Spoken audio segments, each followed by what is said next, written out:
میرے عزیز دوستوں اور بزرگوں، میں یہ اس لیے کہہ رہا ہوں کہ آپ اور ہم جانتے ہیں کہ ہمارے وطن عزیز میں بھوک اور فاقہ کشی بہت زیادہ ہے۔ یقیناً میں شکریہ ادا کرنا چاہتا ہوں مجلس اتحاد المسلمین کے تمام ذمہ داروں کا، MLAs کا، اکبر الدین اویسی کا، احمد بلالہ کا، ممتاز خان کا، احمد پاشا قادری صاحب کا، جعفر حسین معراج کا۔ اللہ معظم نواب کو جلد سے جلد صحت دے دے۔ میری جماعت کے تمام اراکین کا، صدر معتمدین کا، اراکین بلدیہ کا، اورنگ آباد میں امتیاز جلیل صاحب کا، ہمارے مہاراشٹرا کے دونوں اراکین اسمبلی کا، ڈاکٹر غفار قادری صاحب کا، اور جہاں جہاں مجلس کے ذمہ داران تمل ناڈو میں ہے، وکیل کا، اتر پردیش میں ہے، تمام گلبرگہ بیدر میں ہے، جو اپنے لحاظ سے کوشش کر رہے ہیں۔ آپ دیکھتے ہیں کہ آئے دن مجلس اتحاد المسلمین کے اراکین اسمبلی کی طرف سے فوڈ کٹس دیے جا رہے ہیں۔ مختلف آرگنائزیشنز ہیں، گروپ ہیں، الحمدللہ وہ بھی اپنی طرف سے کوشش کر رہے ہیں۔ میں ان سب کو سلام کرتا ہوں، بلکہ پورے ملک میں جو لوگ غریب مستحق لوگوں کو کھانے کا انتظام کر رہے ہیں، ان کی مدد کر رہے ہیں، یقیناً وہ تمام کے تمام قابل مبارکباد ہیں۔ میرے عزیز دوستوں اور بزرگوں، اسی لیے میں آپ سے اپیل کر رہا ہوں کہ غریب مستحق لوگوں کو بہت ضروری ہے کہ ہم کھانا کھلائیں، ان کی مدد کریں۔ جو لوگ کر رہے ہیں اس کا اجر اللہ آپ کو ہی دے گا۔ اور ایسے وقت میں جب بھوک اور پیاس کی شدت زیادہ ہے، ماہ مبارک رمضان کا مہینہ بھی چل رہا ہے، لوگ مجھے پیغام دیتے ہیں کہ اسد صاحب الحمدللہ ہم نے کھجور کے ساتھ روزہ کھولا، الحمدللہ ہم نے 2-3 روٹیوں کے ساتھ سحری کر لی۔ اللہ تم کو سلامت رکھے، اور ہماری کوشش یہ ہوگی کہ انشاءاللہ تعالی جتنا ہو سکے ہم کریں گے، مدد کرنا جو ہم سے ہو سکتا کریں گے، مگر اللہ رزاق ہے، اللہ رزق دینے والا ہے۔ کل ہم سے پوچھا جائے گا کہ ہم نے کیا کیا تھا، تو ہم اپنے اعمال کا جواب دیں گے۔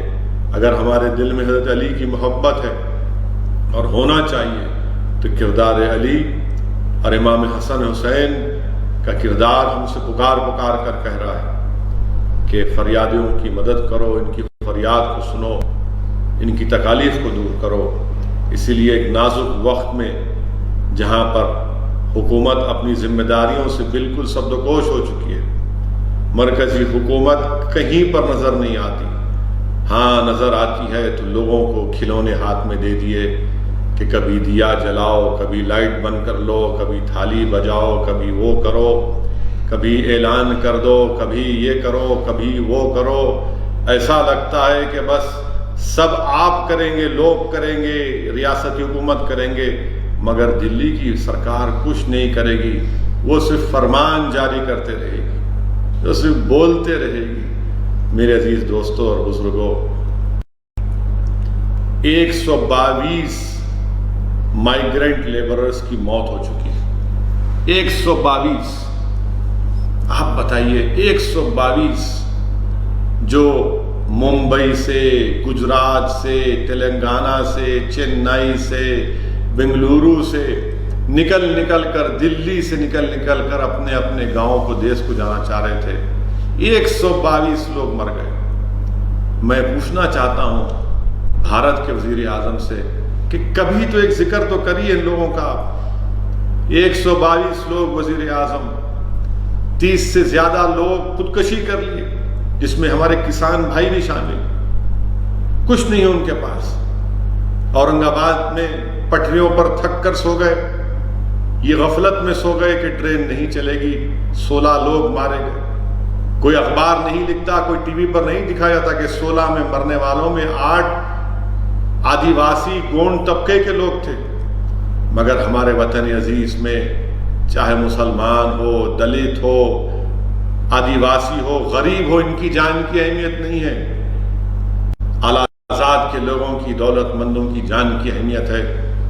غریب کے آنسوں کی قیمت نہیں، غریب کی آہوں کی قیمت نہیں، غریب کی عزت کی قیمت نہیں، غریب کی بے بسی کی اہمیت نہیں، غریب کی مفلسی کی کوئی اہمیت نہیں، غریب کی جان کی قیمت نہیں۔ آج یہ ہم دیکھ رہے ہیں ہمارے ملک میں ہو رہا ہے، میرا سر شرم سے جھک جاتا ہے کہ شرمندگی ہوتی ہے کہ کیسے ہم ان غریبوں کو، ان مظلوموں کو ٹی وی پر، سوشل میڈیا پر تصاویر آتی ہیں کہ دلی سے ننگے پیر ایک غریب اپنا سوٹ کیس کھینچ رہا ہے اور ایک معصوم بچہ اس پر سو رہا ہے۔ کیسے نیند آتی ہوں گی دلی کے حکمرانوں کو؟ ایک سائیکل پر 5-5 آدمی کو بٹھا کر 800 کلومیٹر کا سفر طے کر رہے ہیں۔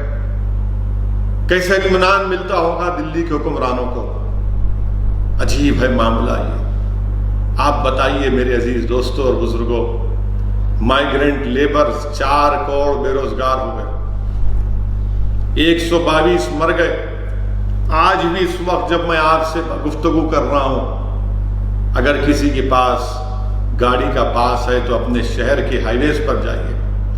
اگر آپ ممبئی میں رہنے والے ہیں، اگر آپ گجرات میں رہنے والے ہیں، اگر آپ مہاراشٹرا میں رہنے والے ہیں، اگر آپ حیدرآباد یا پھر آپ بنگلورو یا چنئی میں رہنے والے، جا کر دیکھو ان ہائی وے پہ ایسا نظر آ رہا ہے کہ لوگ پیدل چل رہے ہیں، پیدل چل رہے ہیں۔ صحیح کہا ایک برطانیہ کے ایک اسکالر نے، کپیل کومی ریڈی نے، کہ ان مائیگرنٹ لیبرز کا پیدل چلنا، اپنے بچوں کو گود میں اٹھا کر ہاتھوں میں پیروں میں چھالے پڑ رہے ہیں، مر رہے ہیں، 122 مر چکے ہیں۔ ایسا لگ رہا ہے کہ دوبارہ ہم کو پارٹیشن کے نظارے یاد آتے ہیں۔ صحیح کہا کپیل کومی ریڈی نے اپنے آرٹیکل میں۔ میرے عزیز دوستوں اور بزرگوں، انسانیت اگر کسی کے دل میں ہے تو دکھائیے اپنی انسانیت کو، دکھائیے اپنی انسانیت کو۔ اگر آپ کے سینوں میں دھڑکتا ہوا دل ہے تو ان کی تکلیف کو محسوس کریے۔ یاد رکھیے، یہ جو کچھ آج ان غریبوں پر ظلم ہو رہا ہے، ایک حکومت نے، پھر سے کہہ رہا ہوں اور ہمیشہ کہتا رہوں گا کہ ان پلانڈ طریقے سے، بغیر سوچے سمجھے، ایک ملک بھارت کے وزیر اعظم نے، دلی کے بادشاہ نے بیٹھ کر یہ فیصلہ لیا کہ اب میں لاک ڈاؤن کر دوں گا۔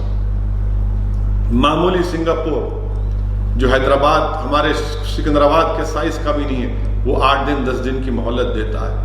ہمارے وزیر اعظم نے کہا کہ لاک ڈاؤن چل رہا ہے، لاک ڈاؤن چل رہا ہے، غریب مر رہا ہے، کھانے کو کھانا نہیں ہے، دوائیں خریدنے کے لیے پیسے نہیں ہیں۔ جو محلے جات میں، میرے کانسٹیٹنسی میں جو 2 کمرے کے اسپتال چلتے تھے، جو غریب جا کر 70 روپے 80 روپے دے کر علاج کرتا تھا، وہ نہیں کر سک رہے۔ بڑے بڑے اسپتال میں کہاں پر جائیں گے؟ کون جا کر بڑے بڑے اسپتال میں اگر ان کو کنسیشن بھی مل رہا ہے یا کم سے کم پیسوں میں علاج بھی ہو رہا ہے اسرا ہاسپٹل میں اور اویسی اسپتال میں، تو وہ بھی ان کے پاس اتنی سخت نہیں ہے، اسپتال بھی چلانا ہے۔ مگر یہ سب ان پلانڈ طریقے سے۔ حیدرآباد کی ایک مشہور کہاوت ہے کہ دیوانے اٹھے سر کو مسلم پہ، یہ وہی حال ہو چکا ہے کہ ایکٹ ان ہیسٹ، انگریزی کہاوت ہے کہ act in haste, prime minister سنیے، act in haste repent in leisure. ہاں، مجھے یقین ہے کہ میری ان تمام باتوں کا اثر سنگھ پریوار اور بی جے پی کے چاہنے والے محبوبوں پر نہیں ہوگا، کیونکہ ان باتوں کا اثر تو ان لوگوں پر ہوتا ہے جن کے دلوں میں ایک دھڑکتا ہوا دل ہوگا۔ میری ان باتوں کا اثر صرف ان انسانوں پر ہوتا ہے جن میں انسانیت باقی ہے۔ میری ان باتوں کا اثر ان لوگوں پر ہوگا جنہوں نے اپنے دوستوں کو، اپنے خاندان والوں کو کھویا ہے۔ میری ان باتوں کا اثر انہی پر ہوگا جو یتیموں سے محبت رکھتے ہیں، جو غریبوں کی غربت کو سمجھتے ہیں، جو غریبوں کی مفلسی کی، ان کی بیچارگی، ان کی لاچارگی کو سمجھتے ہیں۔ یہ جو نہیں سمجھیں گے اس لیے کہ جانتی نہیں ہیں ان چیزوں کو۔ آپ اندازہ لگائیے کہ میں پڑھ رہا تھا اخبارات میں، میڈیا میں آیا کہ گنٹور کی ایک عورت، تبلیغی جماعت کے لوگ لکھنؤ گئے، لاک ڈاؤن جب سے ان کو روک دیا گیا، وہاں پر کئی ٹیسٹ ہوئے، ایک انجینئرنگ کالج میں لے جا کر رکھ دیا گیا۔ وہ ہماری بہن حاملہ تھی لکھنؤ میں، گنٹور کی ہماری بہن جس کا نام رضوانہ ہے۔ 4 ٹیسٹ ہوئے کووڈ کے، رضوانہ کے، ہماری بہن رضوانہ کے، حاملہ تھی، پریگننٹ تھی 4 بار، اور 9 افراد ان کے ساتھ تھے۔